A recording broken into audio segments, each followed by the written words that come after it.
beginning, it was pure, wasn't it? The fire in your gut, the vision that consumed your mind, the reason that kept you awake at night. You didn't start this journey because you wanted comfort or safety. No, you started because something inside of you needed to burn. You saw the cracks in the world, the lies, the rot hiding beneath the surface, and something inside snapped. You knew there was no turning back, that once you set things in motion, you'd be forever changed.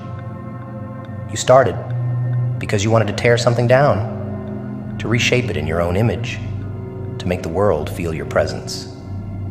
And now here you are. But time has a way of clouding the mind. The longer the road, the more it twists, the more distractions it throws at you. People try to convince you to settle down, to compromise, to let the fire dim, thinking you'll be content with just enough. They want you to forget that hunger, that rage, but you can't, because that's not who you are. You were never meant to blend in, to play the role of the obedient servant. You started because you wanted to break free, because the world couldn't contain what you are, what you could become. There was a time when every breath you took was fueled by that singular vision, when each step was sharp, deliberate, calculated. And now, maybe you feel the weight of it all. Maybe the world has tried to bear you under its pressure. But don't ever forget the reason you started. That spark, that feeling of invincibility, the sheer thrill of knowing that what you were doing mattered. That was real. That was you. You didn't start this journey to settle for mediocrity. You started to change everything. This path was never meant to be easy. You knew from the beginning that it would be a fight, a war waged not just against the world, but against yourself, against the doubt, the fear, the temptation to take the easy way out. But the easy way, it was never your path. You didn't start to play nice or to make friends. You started because the world needed to feel your impact. You wanted to break the mold, to create something new, something terrifying, something that would last. Remember why you started, because they will try to make you forget. The noise, the chaos, the distractions, they're all designed to pull you away from that fire, to make you doubt, to make you question whether it was ever worth it. But deep down, you know why you started. That fire is still there, smoldering, waiting for you to stoke it again, waiting for you to embrace the darkness, to remember the power you carry, the force you were meant to unleash. You didn't come this far to turn back now. You didn't sacrifice everything just to be another face in the crowd. You started this journey because the world needed to change, and you were the one destined to change it. Remember that. Let it fuel you. Let it burn through the doubt, through the fatigue, through the endless noise. Because at the end of the day, the reason you started is the reason you'll finish. And when it's all over, when the dust settles and the world has been reshaped by your hand, they'll remember too. They'll remember the force that couldn't be stopped, the hunger that refused to die. They'll remember that this was always the plan. Because when you started, you made a choice to be more, to be everything. And now, there's no going back. Because those who see the world for what it truly is, those who think deeply enough to understand the layers of rot beneath the surface, they carry a weight others will never understand. Intelligence is a curse, wrapped in the guise of insight, and with it comes the crushing realization that most of the world lives in ignorance. The bliss of simplicity is forever out of reach for those who think too much, who see too much. For them, happiness isn't a default state. It's a fleeting illusion, something to be caught in brief moments and watched as it slips away. The intelligent are burdened by their awareness, haunted by the knowledge that the world isn't fair, that it isn't built on some grand design, meant to protect the good or reward the deserving. The intelligent see the flaws, the lies, the chaos beneath the surface, and that knowledge makes happiness a fleeting ghost, while others are content to live in the comfort of denial, to follow the easy path laid out before them. Those with sharp minds know better. They know the game is rigged, that the rules are twisted, and that no amount of wishful thinking can change the harsh reality of existence. Happiness for the intelligent, it requires a level of ignorance, a shutting of the eyes that simply isn't possible for those who know. And that's where the darkness seeps in. The more you understand, the less there is to take comfort in. The veil is lifted, the pretty lies torn away, leaving only the raw truth behind. And in that truth, happiness becomes something distant, something almost alien. Because how can you be truly happy when you've seen the broken machinery of the world, when you understand that every smile hides a deeper agenda, every success is just another move in a larger, twisted game? But there's a beauty in that darkness too, a freedom. While others scramble for fleeting joy, chasing after illusions that dissolve in their hands, the intelligent can see through it all.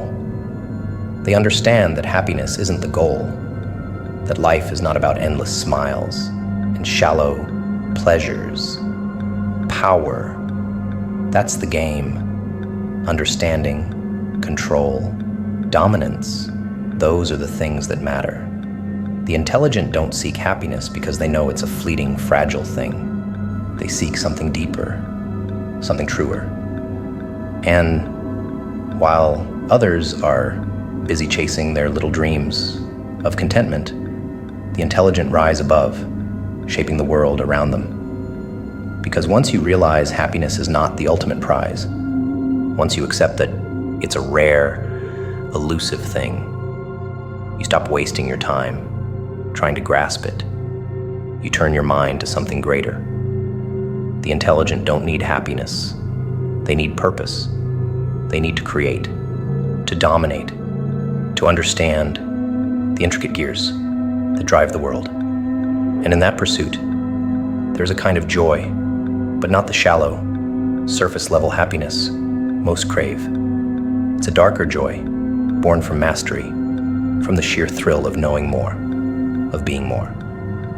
Happiness might be rare for the intelligent, but in its place is something far more enduring. Power. Power over the self. Power over others. Power over the game that everyone else is too blind to see. The world wasn't made to make you happy. It was made to test you, to break you, to see what you can become in the process. And for those sharp enough to understand that, there is a grim satisfaction in rising above, in playing the game with open eyes, while everyone else stumbles in the dark, chasing after shadows of happiness that will never last. So let happiness be rare. Let the mind be burdened with its relentless insight. Because in that burden, there is strength, there is clarity. And while the world scrambles for fleeting moments of joy, the intelligent stand above it all, shaping, controlling, mastering the very fabric of existence. Happiness is for the simple. The intelligent seek more. People talk about pain like it's the worst thing you can feel, like the weight of suffering is what breaks you. But pain, physical pain, emotional pain, those things fade, they heal, or you learn to live with them. Pain sharpens you, makes you stronger, more dangerous, more alive. It's a crucible that forges those with the will to survive it. But regret is different. It lingers, it festers, it poisons. Regret is the one wound that never heals, the one that gnaws at your soul long after everything else has been burned away. Because regret isn't something that time can erase.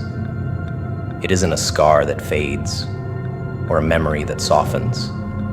It's the constant reminder of what you didn't do, the chances you let slip, the choices you were too afraid to make. It's the weight of knowing you had power, and you gave it away. You let the moment pass, let someone else take the reins, and now you're stuck with that aching void inside. A void no amount of success, of strength, of control can ever truly fill. People fear failure, fear pain, but those things are fleeting. Regret, though, regret is forever. You can fight through pain, you can rise from failure, but regret makes you its prisoner. It holds your mind hostage, dragging you back to that single moment, that missed opportunity, and makes you relive it over and over. Regret is a torture of the soul, a relentless whisper in the back of your mind, reminding you of what could have been, of what you should have done. And no matter how far you run, how much you try to bury it, it finds you. That's why the wise, the ones who truly understand the stakes, fear regret more than any wound, more than any loss. Because wounds heal. Loss is just a part of the game. But regret turns into a chain, binds you to a past you cannot change, and keeps you from ever moving forward. It's the voice that tells you you could have been more, if only you'd had the courage to act.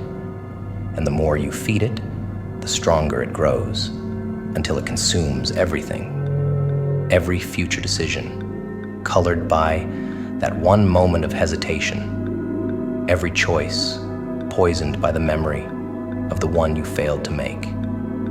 But here's the thing. Regret is a choice. It's the result of playing the game without taking risks, of holding back when the moment demanded you leap. You feel regret because deep down, you knew what you should have done. You knew the path you should have taken. You just didn't. And that's the pain of it, the unbearable weight. It's the knowledge that the only thing standing between you and what you wanted, what you could have had, was your own fear, your own hesitation. And now, there's nothing you can do but live with it. Pain, real pain, at least teaches you something. It leaves you stronger. It forces you to adapt, to survive, to evolve. But regret, it teaches nothing but loss. It cripples. It turns you inward, makes you look back when you should be charging forward. It's a ghost that haunts every step, every breath, reminding you of your failures, taunting you with what you could have been. And the worst part, you did it to yourself. Regret is the price you pay for not having the courage to take what was yours when you had the chance. So if there's one thing to fear, it's not pain, not loss, not failure. It's that quiet, creeping feeling that whispers in the night, reminding you of everything you didn't do, the life you could have lived, the risks you could have taken. That's the only pain that truly destroys. Because once regret has its claws in you, once it settles into your mind, it never lets go. It's a shadow that follows you, darkening every moment, every victory, every future choice. You can live with pain. You can even rise from it. But living with regret, that will break you. One can imagine a sane, healthy, cheerful human society based on no more than the principles of common sense, as validated each day by work, play, and living experience. It sounds so simple, so obvious. A world where everyone acts according to logic, where reason prevails, where people work in harmony because it makes sense. A world where actions are based on the real, the tangible, where justice flows naturally from the daily interactions of life. But that's the cruelest fantasy of them all, the most utopian and fantastic of ideals. Because no matter how pure the idea, no matter how clear the vision, reality will always tear it apart. Common sense? That's just a tool people use when it's convenient, when it aligns with their desires. It's not the foundation of society. It's an illusion, a pretty word used to gloss over the ugly, the chaotic, the irrational forces that drive humanity. People don't thrive on logic. They thrive on conflict, on greed, on ego. Every system, no matter how well-intentioned, crumbles under the weight of human nature. The cracks appear, the fractures deepen, and soon, the whole thing is nothing more than dust. And yet, people keep chasing this dream of a perfect world, a world that has never existed and never will. You started with a purpose, a fire, an understanding that the world needed to change, that things couldn't stay as they were. And somewhere along the way, maybe you thought you could create something better, something sane. But remember why you started. It wasn't to build some utopia. It wasn't to play by the rules of a world that was broken long before you stepped into it. You started because you saw the chaos for what it was, and you embraced it. You knew the game was rigged, the players corrupt, and you weren't here to save it. You were here to tear it down, to reshape it, to make the world bend to your will. Not some fragile ideal of what people think it should be. Common sense is a crutch, a fantasy for those who can't handle the darkness, who cling to the idea that if we all just behaved, things would be fine. But you know better. You've seen what really drives people, what lurks beneath the surface. Reason, logic, those things are weak. They falter in the face of ambition, desire, power. People will always betray the system because the system itself is a lie. It promises fairness, balance, harmony, but it delivers none of those things. And you didn't start this journey to play along with a lie. You started because you understood that the only way to make real change was to break free from the illusions. You saw through the fantasy, through the pretty lies of a better world, and you realized that power comes not from logic or reason, but from control, from seizing what others were too afraid to claim. You didn't come here to play nice, to fit into some mold of what society thinks is sane or healthy. You came here to carve out your own place, to make your own rules, to remake the game. The dream of a perfect society, a world where common sense rules, where work and play flow naturally from a sense of shared purpose. That is the most utopian fantasy of them all. And the ones who cling to it, the ones who still believe in it, they're the ones who will be left behind, grasping at ideals while the real players take control. But you remember why you started. You remember the fire that drove you here. It wasn't to build a perfect world. It was to reshape it, to burn away the lies and create something raw, something real, something yours. So let the others dream of harmony, of peace, of a world built on common sense. Let them chase that fragile fantasy while you rise above it. Because in the end, the ones who succeed are the ones who remember why they started, who know that the only way forward is to embrace the chaos, to wield it, not to fit into a mold someone else created.